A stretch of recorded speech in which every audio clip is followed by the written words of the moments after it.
What's happening, everybody in Blow World? My name is Sean Falyon. Sean Falyon, SFBE. Sean Falyon be everywhere. We're here at the Rocksmith store, Lower East Side, New York, of course, NYC, New York City. What's happening? Sean Falyon is, it's actually not my government name, but it was given to me by a homie, man, one of my homeboys, Bone Crusher. If you might remember him from Never Scared, that's who put me in the game.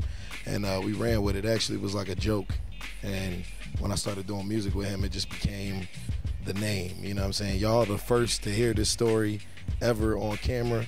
So, you know, you get exclusive, you know what I mean? But trying to be everywhere, trying to make sure that my name is make sure that I'm being talked about, make sure the music being talked about. If I'm not there physically, I'm there mentally, you know. So Sean Falyon be everywhere. Man, I've been rapping since I was 13. Seriously, I was rapping in my high school from being 13, like going into 9th grade. It was like where I went to high school. I went to high school in West Philly, Overbrook, and it was the thing to rap. You know, used to cut class, go to lunchroom, rap. You know, a lot of people in the school when we were graduating, they were getting signed to like labels and whatnot. But you know, it was just a hobby for me, and I just kept it going. Went to college. I didn't really take it serious. I was just doing it because I could. And then what got me to getting into it seriously was I was actually doing clothing in college and doing custom work for like people like Lil Jon, Ludacris, DJ JC, which is Ludacris DJ, man, pretty much a lot of people. And I went to Atlanta to visit, wound up moving. During that visit, I wound up working with Bone Crusher on some clothing. And one night in the studio, Bone was like, "Yo, you rap, right?" I was like, "Yeah." And he was like, "Spit." But you know, being from up north in Philly, somebody say spit, you just gonna start rapping. I wasn't even thinking about getting in the booth. And he's just like, "No, man, go get in the booth, lay the record down." Ever since that night, man, Sean Falyon was created and just kept making music from there.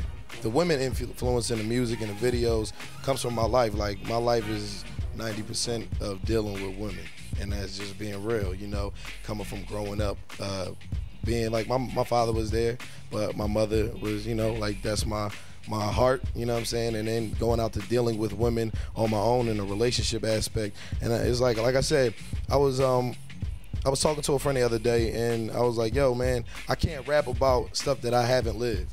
You know what I'm saying? So I live dealing with beautiful women and dealing with crazy women and, you know, back and forth in relationships and just going back and forth with chicks. So that's going to be a majority of my music because, you know, that's like my day-to-day. That's my open invitation, ready, willing, and waiting to cease the hesitation, travel to my place and get down to business, put her into this kitchen. I'm chasing you around for months, gotta be kidding. Those type of games I've never played before. Usually lose interest and I search for more. Never searching for holes, but what I need in my life is a great sex drive and a healthy appetite. I want to make music that everybody can relate to. You know, a lot of times we don't want to hear somebody getting their head wrapped up. We just want to hear something we can move to or something we can relate to. I still have the influence of Philadelphia first and foremost because that's home, and the South definitely has played a huge role in my song making and my structuring of songs and stuff. So, you know, it's always PA. You know what I'm saying? The beard is it's a part of my life because I'm Sunni Muslim. You know, I am from Philly, which people think that it's more of a fad and that everybody in Philly has a beard. I mean, I do see people that wear it for more fashion, but I mean, it's part of my religion, and it just so happens it looks good on me. You know, hey, the females like it, so it's like easy for you to point me out. You'll never forget this face wherever you go. So it's like, man, you know, when I'm moving around, it's like, oh, there goes the beard. You know what I'm saying? There goes the beard. So, you know, Sean Falyon, a.k.a. LeBeard James. I'm not taking my talents to South Beach just yet. Yo, it's your man Sean Falyon, a.k.a. LeBeard James, SFBE 2, West Philly to the world is coming. Right now I'm at the Rocksmith store, LES, Lower East Side, you know what I mean, New York City with Blow. Remember that. It's on the microphone. You're doing a thing. Peace.